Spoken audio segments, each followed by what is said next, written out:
Welcome everybody. Am I clear with this microphone? Cool.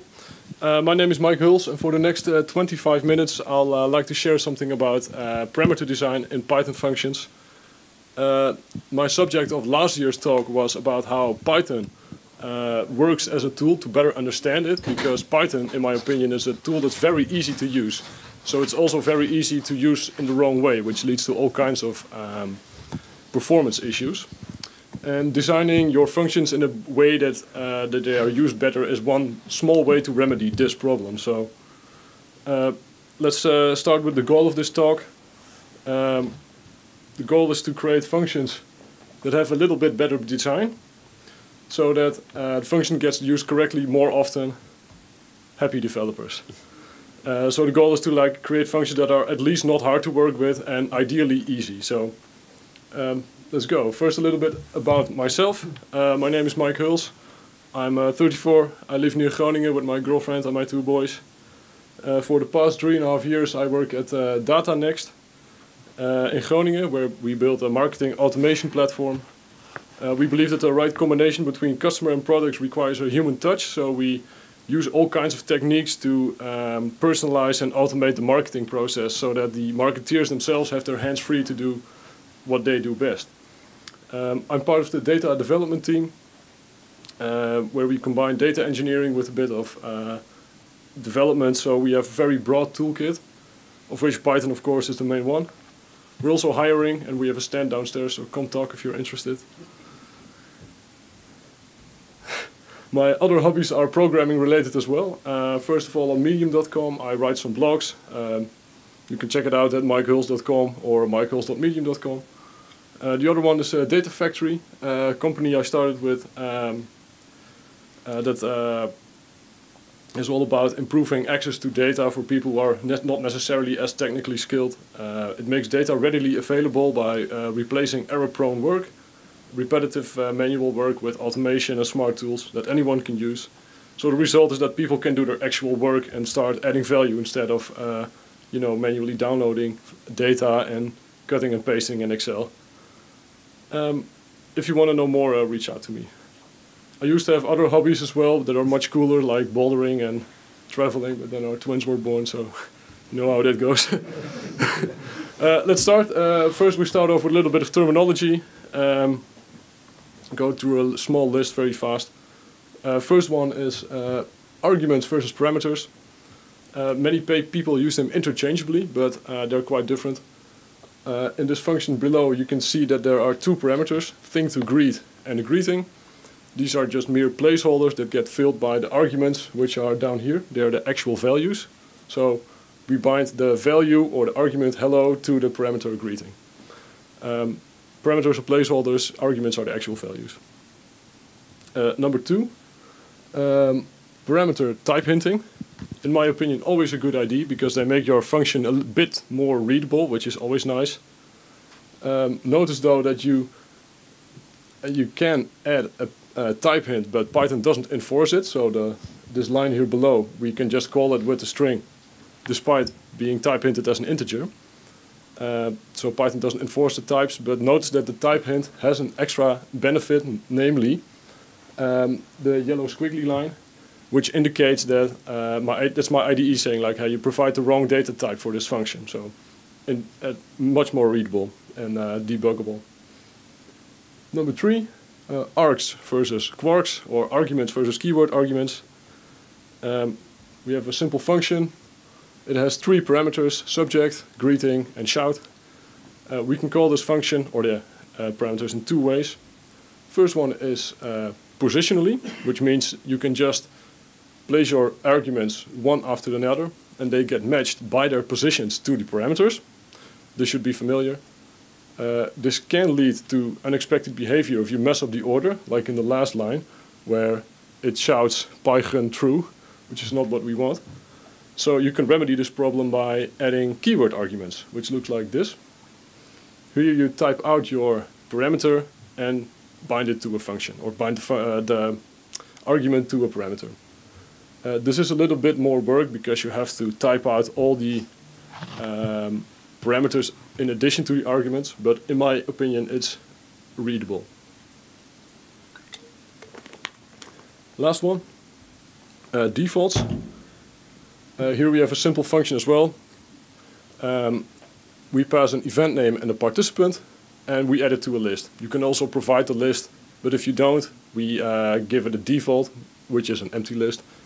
Let's see how this turns out. So we have an event A. Alice is going to event A, so looks fine, right? We have a list. The combination of Alice and event A is in there, but now we create a totally new event with Bob. And we see that Alice is there as well. This is not what you'd expect. The problem here is that we define our default as a list, an empty list. I usually remember this by thinking of it, function definitions. They get evaluated at startup. So this list that you define here lives throughout your whole program. This is not like values that are in the function body, which gets deleted every time the function exits. So one simple way to remedy this is by having the registered participants be none. And if the registered participants is none, then we create a new list. Like here. Here you see that the output that you expect is what happens. So with the basics out of the way, we just saw that Python accepts arguments and keyword arguments. Keyword arguments require you to do a little bit more work because you have to write out the function of the parameter names. But does Python also treat these differently? And for that we maybe need to take a little look under the hood. So let's see how Python deals with calling functions. So what's happening here? There are 5 steps. The first one is that a stack frame is created, and you can, without going too deep into the details, this is just like a bundle of information that your function needs. Present may be temporary values, return address, so the function knows where to return to, local variables, and of course the arguments we pass to the function. Next, we evaluate all the arguments and bind them to parameters. This happens in a specific order, namely first the positional arguments are evaluated and bound, and then the keyword arguments. And not only are the positional arguments they're treated a bit differently from the keyword arguments, namely binding and evaluating goes simultaneously, whereas in the keyword arguments they're first all evaluated and then bound.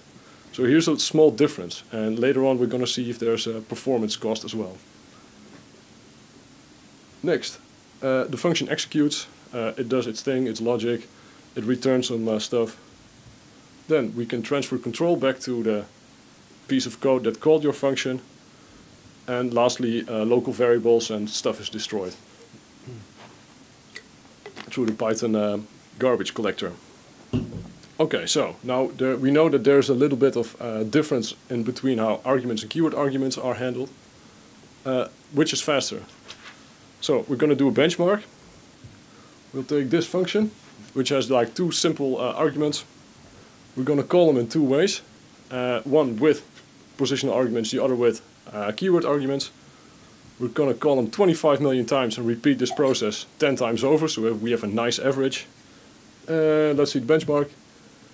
Keywords are a bit faster. They take on average per 25 million calls almost 0.4 seconds longer, which is 16.5% approximately, which is quite a lot, until you realize that like this is over 25 million calls. So for every call, keyword arguments take like 16 nanoseconds longer. Blinking takes between 100 and 400 million nanoseconds. So my conclusion, don't stop using keyword arguments over performance concerns. Okay, now we get into the fun part. We can actually start designing our functions. We have 4 tools. Let's go through them all. First one should be familiar with. We start off with a normal function, multiply. We take a and b, multiply it. But what if we want to multiply with another one? This won't work because we have 2 arguments. You provide 2 parameters. You provide 3 arguments. Type error. One way to remedy this is by calling the multiply function and having the output as an argument to another. But imagine you having 16 of these numbers that you want to multiply. This gets really unreadable. So one way to remedy this is by writing a better function. But one more fun way is to do it like this, where we have a star args. This should be familiar to you all. What does star args do? It takes all the unmatched positional arguments and puts them in a tuple called args. Next, you can just loop through the tuple like you can do with any other tuple and use its content. So for example, you could do stuff like this. So we can provide additional positional arguments. They're positional because we don't use keywords we don't use keywords. And as you see, the 2 and the 3 get matched to the A and the B, and the rest, they have no additional parameters for that, so they get stuffed into the args variable. We can do the same thing with keyword arguments. They're called kwargs, and they work with double asterisks. They're here. If you provide additional keyword arguments like here, then they get stuffed into the kwargs, which is a dictionary, and you can use it as a dictionary as well. So for example, here in the function, we just loop through the keys and values of the items and expand on our introduction. Okay, so think of the star args and the star kwargs as you're able to provide additional parameters, additional arguments, whether they be positional or keyword. But what if you don't want your function to accept additional arguments, or just no positional arguments or no keyword arguments? Then we have our third tool to accept only keywords, and this might be important to you if you work at a bank, for example. You have a function that you take a from account to account, you transfer money. Imagine one of your developers messing up the order by calling it positionally. Some people will get very happy, and other ones will get very sad. So one way to fix this danger is to add this little asterisk in front. And this one asterisk prevents you from calling from account to account and amount positionally. So when you see here at the bottom, the top example works because we call all the arguments with their keywords. The bottom ones won't work. And the reason this works is because all the asterisk eats up all the positional arguments. So you remember when the function got evaluated, we're trying to find all the positional arguments and bind them to one of our parameters.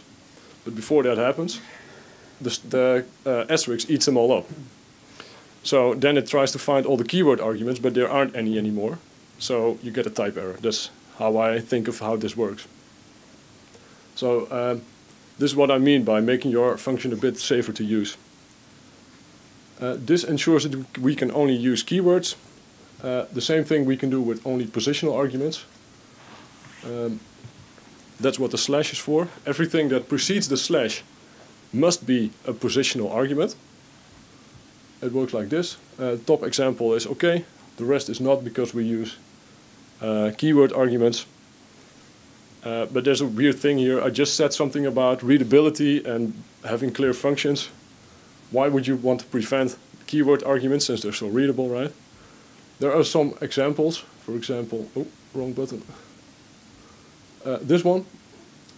If you have a function name that's so easy to understand, like, does this thing that I provide exceed 100 bytes, yes or no? I don't really need to specify x as x is my value. But still, to prevent people from calling this with a keyword, is that really necessary? Well, in some cases it is, because, for example, the len object, you can't call this with keywords, because the len function is implemented in C in such a way that it cannot accept keyword arguments, so it must only be called with arguments. There are a lot of other examples as well where you have built-ins that, due to its being implemented in C, must be called just positionally. Alright. We have seen our 4 tools. Now it's time to mix and match them a bit, like with some examples. First we go through them all again. Accept additional positional arguments, put them into a tuple. Accept additional keyword arguments, put them in a dictionary. Asterisk is like, after this, no more positional arguments, and the slash is before this should be only positional arguments. That's the tools we have to work with. So I've tried to come up with a function to combine them all together. I don't know if this is really advisable, but we're going to see. So we create a simple, nice function called createURL. It creates a URL. We pass it the scheme, and like the URL just combines it together. Nothing special here. So let's see what we can do. Many URLs have paths. So for example, you have pygrunn.org/ presentations / 2012, I don't know. How can we make something that incorporates this behavior? So, this is a nice example. For this, what I just described, adding an indefinite amount of paths, we can maybe use we take some inspiration from the pathlib library, where you can just add strings and it creates them together in a nice path. So we're going to do the same for the URLs. We're going to have *args and treat every additional positionally provided argument as a path. So what this amounts to is that you can do stuff like this, where we pass articles and it will just add them to the back of the string. If you provide multiple, it adds them all together. So this is a nice way to add these. In many URLs you also have query parameters, like question mark ID is 4, something like this. Maybe we should add this too. And this is the nice job for the keyword arguments, the ** kwargs, where we can treat every additional keyword argument as a query parameter. If we have any, we add a question mark and then add the combination, the key is value, to the end of the URL. So here we see michaels.com's articles. So we pass the articles with args, we pass the tag, it comes into ** kwargs. We can do it with multiple too, like these are the *args again, and the *kwargs. So this is a really nice way. One way to mess this up a bit more is by saying, okay, we create a URL function, but I don't want people to create the URL, to pass the URL with keywords, because it should be clear from the function title that we are creating a URL. So at the moment you can see that when we try to write our function, it suggests to have URL specified by keyword. But if we add this / here, we say everything before the / should be positional, so we can only do it like this. We'll come back to this function later. First I want to go through a few more examples before my time is over. Like this one, we have the / here, so everything before must be positional. After, it can be both. We can add a star there to see, well, I might say popular, but like the most popular design pattern that you can see in the wild. The / and star, everything before this combination should be positional. The rest should be provided with keywords. You can see this, for example, in the data class, where the CLS is the function you're trying to decorate with the data class decorator, and everything after, like, is the configuration kinda. They must be provided with keywords. And let's take one final look at our monstrosity. The URL must be positional due to the /. *args eats up all the remaining positional arguments. Scheme, therefore, must be specified with the keyword. And ** kwargs will contain every keyword that's left. So, we nearly reached the end. Should you go back throughout all your projects and add slashes and asterisks everywhere, I think the most important message I wanted to get across is, like, think about your function. How is your user going to use this? How is your developer going to use this? Can we make it so that it will get used correctly more often? And for that I have 5 things, like, what is the function's purpose? Is my function still clear? This is not clear. I would also advise to just, like, use type hints, because there's no downside, in my opinion. Be careful with defaults, especially if they're mutable, like with the list. And don't worry about keyword argument performance. And before I end my presentation, here's some links you can check out. So we've reached the end. If there are any questions, this might be the time.